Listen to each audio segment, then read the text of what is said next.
Hey YouTube, it's your girl Floyd fan since 2000. I'm not on camera. I don't have my hair done. But I just wanted to come give y'all a review of Love and Hip Hop Season 2, Episode 8. It was really good. I'm gonna go character by character. Starting with Mimi. Mimi and Arian are out having lunch. And she is still mad because she thinks Arian is not being a true friend, and she doesn't think that she's on her side. She tells her that she's on her side. She's not straddling the fence. And she goes, well, what do you think about Nico? She goes, well, I think he's unauthentic sometimes. And she goes, oh, unauthentic. Like she doesn't really want to hear it. And it's like you asked her to tell you, and now you don't want to act like you don't want to hear it. You know, they go to a psychic, and come to find out, the psychic was full of shit to me. I'm going to be honest with you. I didn't think she told her anything that she didn't already know. You know, that we haven't, the fans don't already know and don't already want to tell her. So when she was saying your friendship with K. Michelle, she wants to pretend like she's there for you, but she doesn't care. And your friend Nico, he doesn't need to be in your life. He's unjust, or whatever she was saying. I was thinking, it shouldn't take a psychic to tell you that. That guy you don't want that guy. You just don't want to be alone. And I love when Arian told her that, or when she said it in the confessionals, because it was so true. What else I want to talk about with me?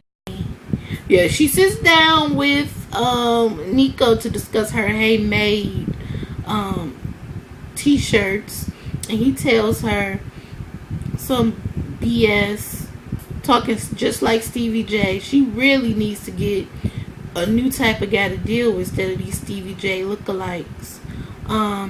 She wants to come out with a t-shirt called Hey Made. She has a photo shoot for it. Now I'm thinking, that's good, girl, get your money, but I think she could choose to do something else.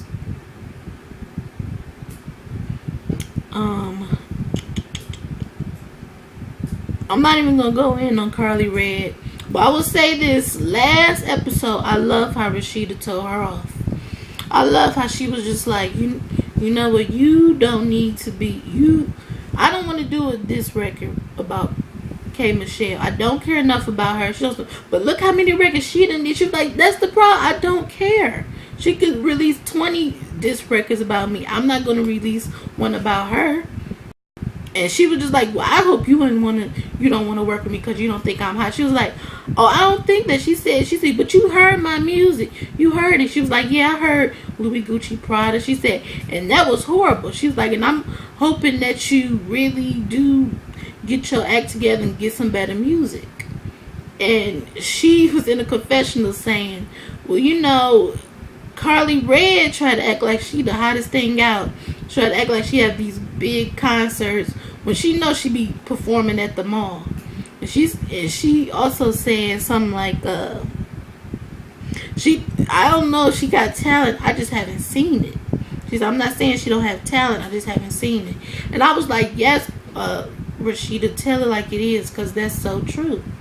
Carly Red is really fake. Jocelyn read her last season when she really wasn't feeling her, and she was right. Carly Red is super fake. Rashida and Kirk in a baby situation. She's doing the photo shoot, and Kirk comes in and is like, wait a minute, I thought that you would, take a break and not want to do this huge photo shoot. She was like, I want to expand my brand, and I don't want to, continue to do these mediocre photo shoots. I really need to step it up. He said, well, I tell you, you need to lower down your the budget. That's what you need to do. She said, hold on, wait a minute. She was like, how long are we supposed to wait till I'm a well?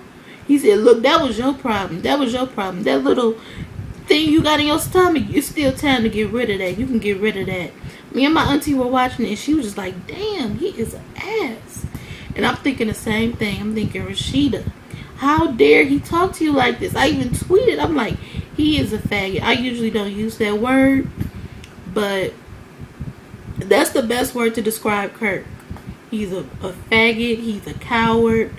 I really hope this is not just a ploy to get ratings, because for me, I just can't believe they would take it that far, talking about an unborn child like that. I hope Rashida leaves him.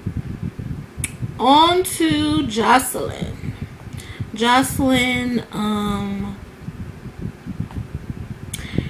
is doing a photo shoot, her and Stevie J, and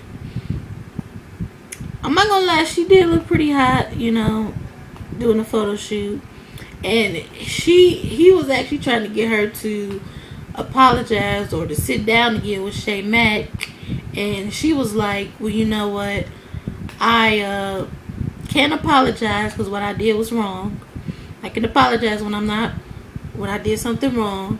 He said, but let me find out you smashing her, and I'm gonna smash her head open. I'm thinking, Jocelyn, you know Stevie, once a hoe, always a hoe.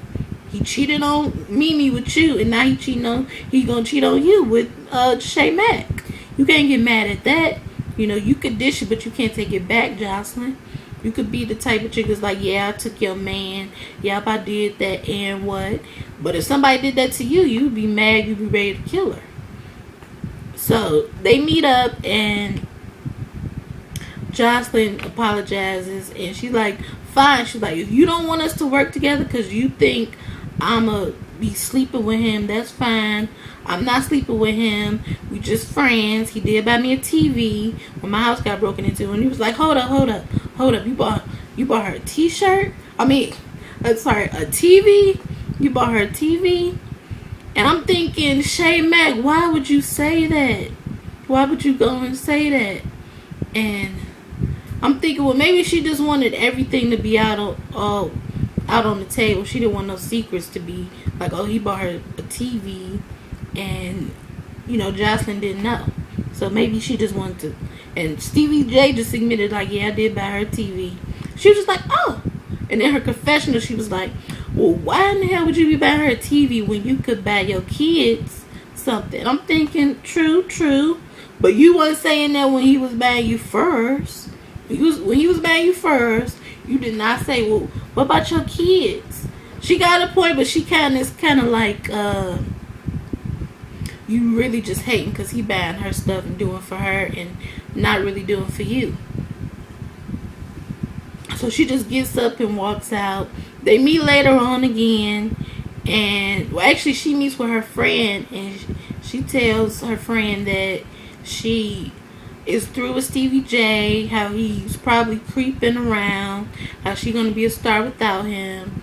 Then her and Stevie J meet up again later, and they have a fight, and he tears up her contract. She runs and is running to her car, and he's talking mess about her, talking about her butt being fake, her boobs being fake. And I'm thinking, that's always been fake. You, all of a sudden, now that you don't want her, or now that y'all fighting, you want to try to talk about it. But her butt and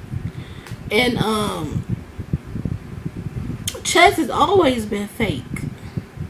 Now you want to admit it. Erica and Tracy go out to some get together with their kids, and Tracy just talks to her about Bucky, and if her and Bucky can sit down and have a talk, and she says, okay, fine, we're gonna talk, alright, we're gonna talk. I'm thinking that's not realistic for them to sit down and talk. You know, they really don't have anything to talk about. Her and Scrappy are done. And I think Much Love, or not Much Love, but Bondi Blue said that she needs to just go and get her a white man, a rich white man, and call it a day. She only got one kid. She can go and do that. And I agree. She need to go and get with somebody else. Even the psychic told her when her and Mimi went that you and your man are done. He can't give you anything else. It's not going to work out. Move on. And I hope she takes their advice. What else I want to talk about? Oh, Bucky. Oh my goodness. They show Bucky and Scrappy